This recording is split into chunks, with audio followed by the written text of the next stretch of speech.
Thank you for sticking with us for the best session yet, right? I'm sure the last ones did, but this one's really the best one. And I'm really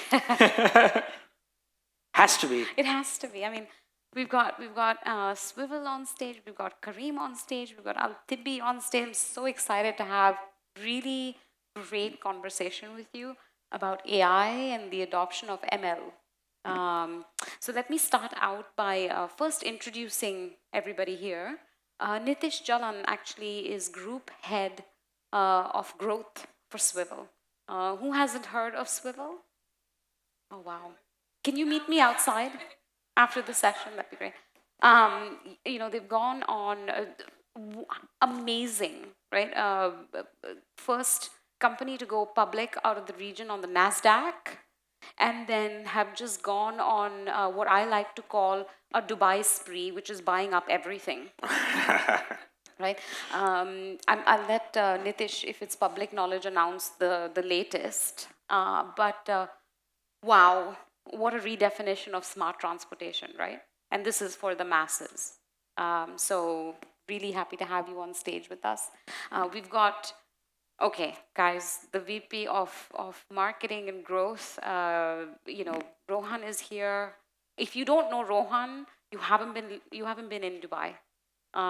He's led some serious transformations across organizations like OSN. He's looking after, and we'll discuss this in a little more detail because I don't think it surfaces a lot, but we should talk about the super app, right? And Kareem is defining that, and we'll go into that a little bit as well. And then we've got Mr. Al Ghain from Saudi, from Al Tibi, looking at health tech. Talk about aging population, the coping of healthcare around, it's literally what are we doing post pandemic, where telemedicine and teleconsultation probably didn't even exist as a blip on our radar. Maybe it was making a little bit of an entrance into the US, and then things changed on their head, right? So we've got three very interesting companies and very accomplished people from these organizations talking to us about AI. You usually think about technology, open the box and it's going to tell you what to do, and then you just click on the button on a yes or no, right? Unfortunately, not how it works. So let me just kick it off with a question. I'm going to ask this to all of you. What role, when you think about AI and ML, totally shameless plug for us, obviously, what role does a unified engagement platform play in the use of AI and ML? What does it help you deliver? Okay, so probably I'll start on this. And honestly, in the current world of how crazy the companies are to talk to their customers, know more about their customers, engage with their customers on a very regular basis. I think in that world, a unified platform such as MoEngage itself, right, helps us a lot in terms of multiple factors like data-driven customer insights, automation and journeys to reach out to the customers, and smart segmentation. Right, I think these are three key things which play a very important role in how in defining how we actually talk to our customers, how do we ensure that we are engaging with the customers on a regular basis, getting customers to know the kind of services that we are providing, and ensuring that they know, they come back to the platform, they engage with us, they use the service, and continue to be with us, right? I think that's the most important thing that I feel that a unified platform like MoEngage helps us to deliver on a day-to-day basis. Yeah. And what is it? What is customer engagement? It define that even for us. So for us, for Kareem, for us, customer experience is the top priority. And to enhance customer experience at Kareem, we know that we need to build best customer journeys, right? And so along with that, our communication across channel need to be personalized, and needs to happen real time, based on real time data, customer data.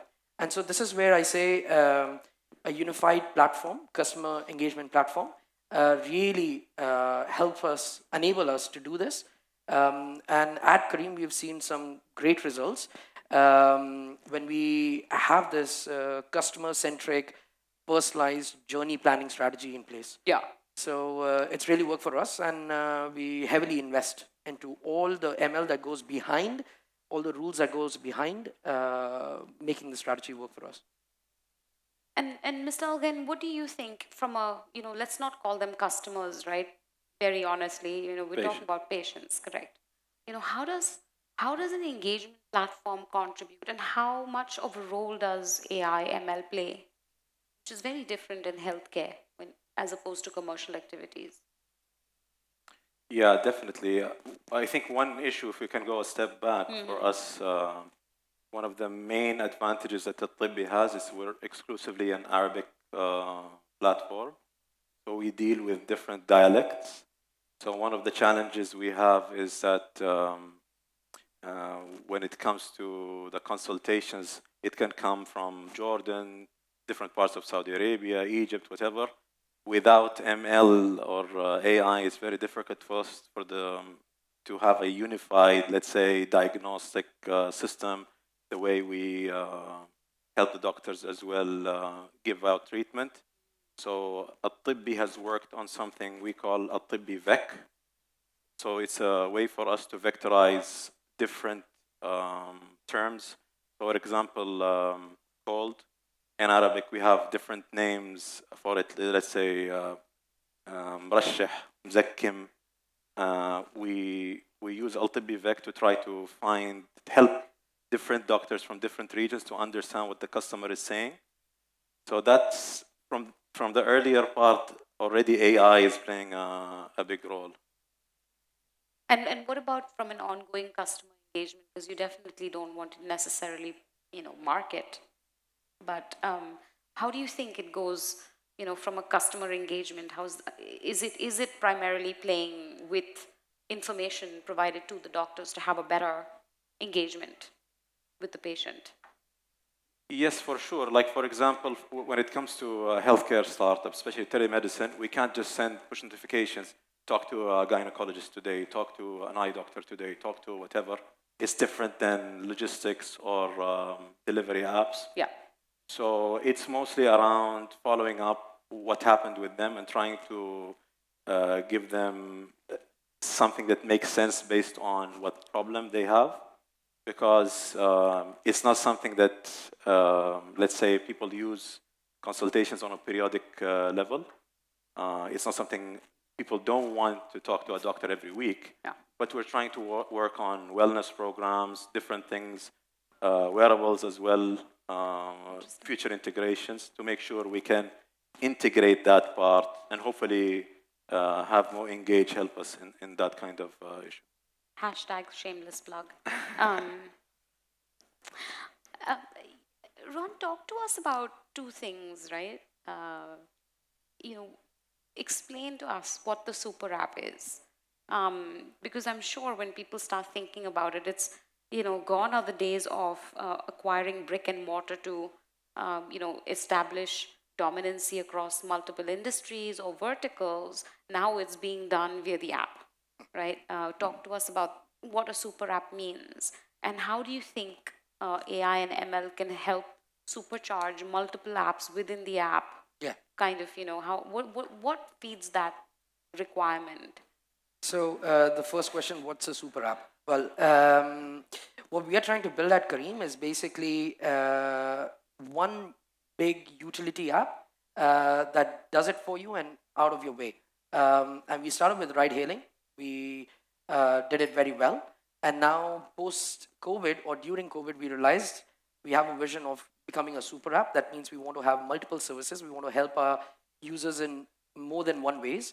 And so now today, in more than 6-7 markets, we are a super app. What it means is that in Dubai, you would see at least 15 to 20 services that you can avail within Kareem. That is, you have ride hailing, you have food delivery, you have groceries. We also have a fintech product called Kareem Pay. And on top of that, we also have a subscription model, which gives you value if you subscribe to this model. I'm not going to talk much about that. I don't want to market this over here. But how AI and ML is working for us, it's very interesting. So Kareem has been in this industry, in this region for last 10 years, right? And we have millions of people who have installed Kareem in this region. And so we are sitting on a big data, very rich, heavy data. And as we are progressing and moving forward into our super app vision and launching it in new markets and more services in new markets, we are actually monitoring the behavior of our user in real time and how they interact with these new services.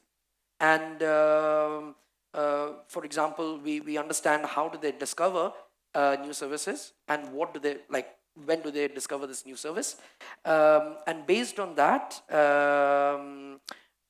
we have a engine, basically, which our proprietary engine, which is working on ML, obviously, which spits out whether a user is going to graduate into something as what we call as a multi-service user, and whether they do it or not, that instructs, or that insight actually instructs our marketing strategy. And why do we need this multi-service user? It's very simply put. When we were just ride-hailing, we had only one service. Now you acquire for Kareem, which is a platform which has multiple services, and one acquisition, and you increase the customer lifetime value if you're able to cross-sell them across different services. So that's what we're trying to do. And so far, we've been very successful. That's why we are already a super app in 6 cities, major cities in the region.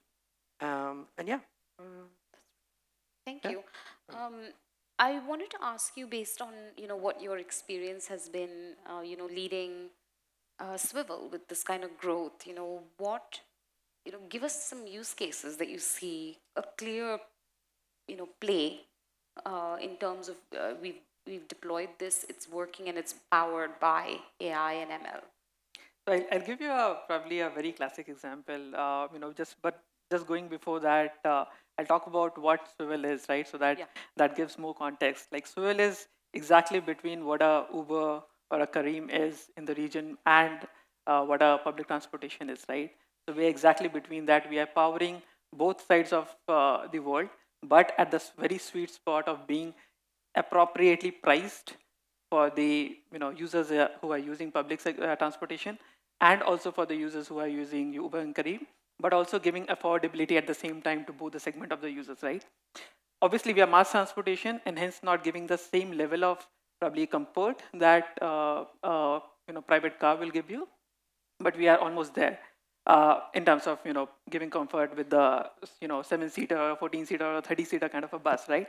But what we have done is to ensure that we are at the right price point, because that's the most critical thing for us, right? We need to be very close to public transportation.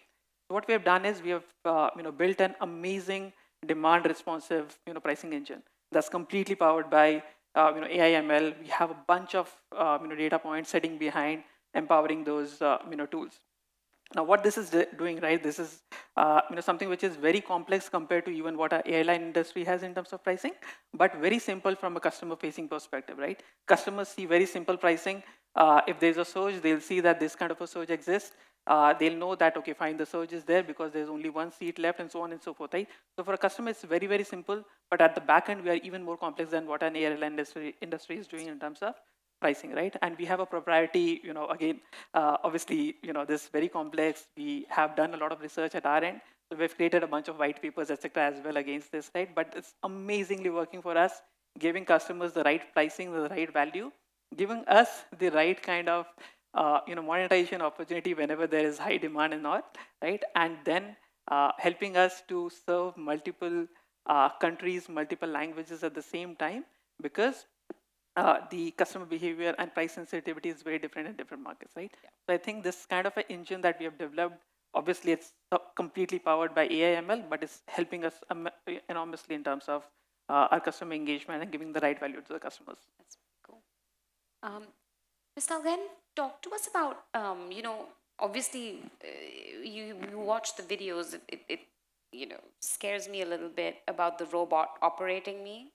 That's where true AI ML is going. At some point, I am going to need a Botox shot, but but where is this going to go? From a healthcare perspective, this customer, this patient engagement. Where do you see the future trend? Where do you see it leading to, and where does it begin? Where does it start? Where does it stop?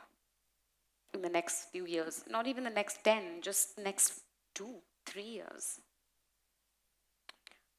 Honestly, since we're talking about prediction or the future, it's very hard to think about the right way to approach something like this, because we all, in the previous sessions, they were talking about retention and acquisition. You can make some decisions that maybe could be good from a very short-term point of view, send push notifications, we get good clicks, or we get people to buy some stuff. Altibi is now starting a drug delivery service as well. But since we're talking about the future, an area that I'm very interested in from a personal point of view, not as a professional, is sequences of decisions. So let's say reinforcement learning could play a big part in this. It's still an area that's not very developed, but let's say multi-agent systems or multi-agent reinforcement learning, it could allow us to not only promote things that make sense from a business point of view today, but also will help keep the customer engaged for a very long time. Because one of the problems I guess we have, not just in telemedicine, but in all of our healthcare, is that there is always an asymmetry in terms of information between the doctor and the patient. So sometimes we could see doctors over-prescribing certain drugs or pushing people to maybe take diagnostic procedures like x-rays, ultrasounds, whatever. So we could use AI to kind of not only support them in their decisions, but also monitoring and referencing, okay, where is the point where we're doing too much, that to the point where maybe the customer feels guilty now, okay, I did this, but now I don't want to talk to this doctor or this platform or whatever. So Yeah. let's see. Let's see. What about for you, Rohan? What about Kareem in terms of where is this Look, the future of engagement with powered by AI? Let's talk about it even from a more organizational perspective, right? Like how is it going to change your teams, your orgs in terms of manpower, women power? You know what I'm going at. Well, Kareem has always been very innovative in this area. So from the very early on, we had this destination prediction models that would help users find or to book ride easier and faster, because we already know their behavior, we already know their history, so we are able to bring that up very quickly, and so that's really helped. Apart from that, in food and groceries, for example, we've powered a recommendation engine. So anything that you your favorite items or similar to favorite items, those are showcased. And apart from that, on the supply side of things, we've done some really cool innovations, which is we are able to kind of, with the use of ML, predict, or not predict, but actually book our riders, or we call them captains. But knowing the probability of them accepting the job, the task, only to make sure that the customer gets their delivery on time. So these are some of the ways that we do ML right now. Again, in marketing is a core. So we believe that machine learning and AI is a core in marketing strategies, right? So I mentioned about recommendation engine that also works for marketing, but then again we have let's say your predictive targeting, right? You have your customer lifetime forecasting, you have your churn forecasting. All of that is dependent on ML, which we run queries ourselves, and we have our proprietary kind of codes at the back. I'm not a data scientist myself, but our team does a really good one. So all of this really helps us, and then we take all these insights and we put it back into our marketing strategies to optimize and enhance across marketing. And I have one last question. Nitish, talk to us about, is one-to-one personalization actually achievable on MoEngage? That's a very interesting question. See, there are a bunch of things that you can think of from a one-to-one personalization perspective, right? That nowadays everybody wants to do one-on-one communication with the customers, telling them exactly what they need and so on and so forth, right? But there are challenges with one-to-one communication as well, right? You don't go to one-to-one communication on day one, right? It needs a lot of learning. It needs a lot of experiments and all at your end, right? To ensure that you are actually communicating the right thing to the customer when you're doing a one-on-one communication, right? So it needs a lot of, you start with segmented communications to the customers. You try to understand whether what is working, what is not working, right? And to which type of customers is actually responding to the kind of communication, kind of messaging that you are, kind of marketing that you are doing to the customers, right? And then you slowly move towards one-on-one communication, right? And also with one-on-one communication, there's always a risk and fear that you can always over-communicate, which just can frustrate the customer a lot, can drive the customer away from the platform and so on and so forth, right? So you need to be very, very cautious when you think about one-on-one communication. You need to be a little, you need to have a path towards one-on-one communication through your segmentation, through your initial cohorted targeting and so on and so forth, right? When you talk about whether this can be achieved through a platform like MoEngage or any other engagement platform, let's say, right? It can definitely be achieved. It's just that you need to be very, very cautious. You need to know what you want to communicate at what time, in what language, to what customer. You need to know that very well, and that has to come with a lot of experiments, a lot of data analysis, a lot of machine learning algorithm models that you have built to understand that, right, this is what I need to communicate, this is what the customer will actually respond to, and this is what if I communicate, then customer will go away from the platform. Very interesting. So basically, when you are looking at technology, then, look for things. Of course, I think AI, ML were add-ons, right? You have to pay quite a bit of money for all this. It's almost become something that you can't invest in something without it offering its own flavor, maybe, of AI and ML. But yeah, I would love to see if the audience has any questions for. I'm sorry, I call them panelists. They're not. This is a fireside chat, minus the fire and the side. So I'm gonna call them firesidists. But yes, sure.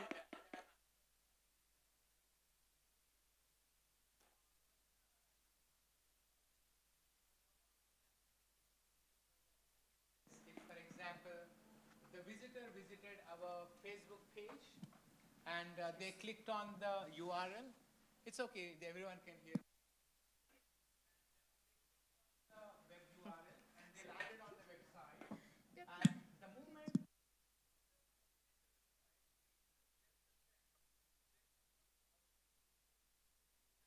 there you have our loyal customer. This is your 1% additional bonus for your sale purchase. So how that works? Have we tried to engage such kind of interactivity using MoEngagement?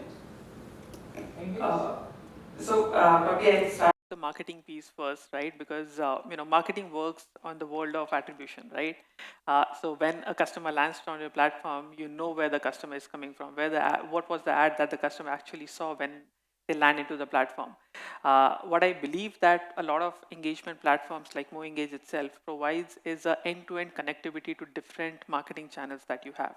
Now, if you have built that successfully, you have done the integration properly, you will exactly know that this customer has seen this ad, and after seeing this ad, he came to the platform, right? And he or she is trying to do some other activity, right? So what you're saying is, at that time, you can actually trigger something to the customer on the website itself, which talks about the campaign that he saw, right? And that's the most interesting. That's like an excitement for the customer. Like, I saw this, yeah, they're talking the same language, and that's what the 360-degree marketing campaign is all about, right? And that's very much possible through the current date engagement platforms. Yeah, and just to add to it, I mean, the whole journey planner is exactly for that, right? And so you have these engagement platforms that integrate with all your marketing platforms, like such as Facebook, Google, and all that kind of stuff. You can actually plan this whole journey and set rules, which would say that if this traffic comes from so and so source,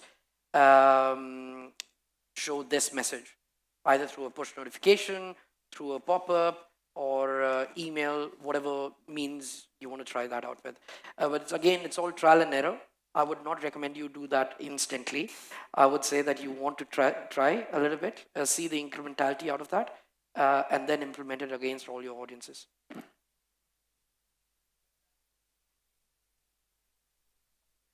Coming through any of the channels, and especially for e-commerce people, imagine if they wanted to attract, not to lose that customer.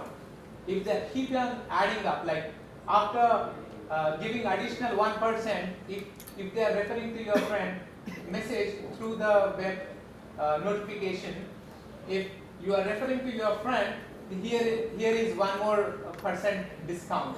Imagine the engagement and the referral, it will grow on. Absolutely. I mean, this is a very good one. Thank you. Yeah. Anyone else before we? Yes.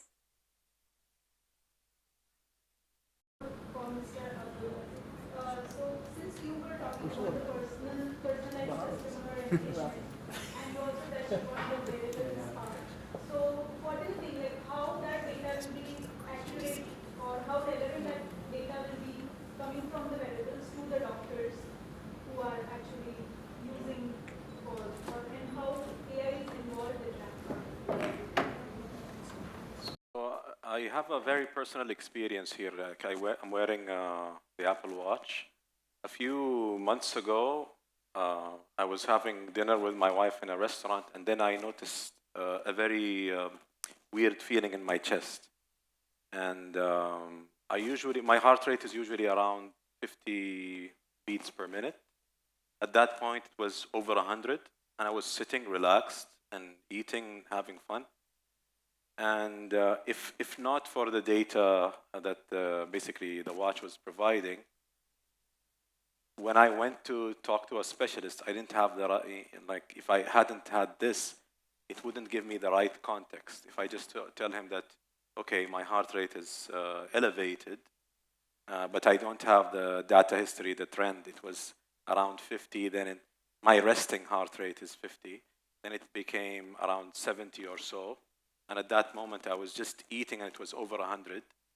So I think integrating this data is going to be essential. I think it's not very easy, not very hard to actually understand, because it's just a trend. It's a simple trend. Yeah. So for the heart, we're seeing a lot of deaths now in athletes, football especially. Very fit people either dying on the field or retiring early. Manchester City had sold a player called Aguero, went to Barcelona, had to retire because they found out that he has a heart condition. So if that is happening with athletes, so we need to do more for sedentary people. I think it's a must, especially the heart. And especially with COVID, we're getting a lot of reports that says that the virus has some negative effects on the heart, but as well for some demographics, the vaccine itself or different vaccines can have some sort of inflammatory effect on the heart itself. So that's an area that I'm very passionate about, like combining wearables with an online platform like ours.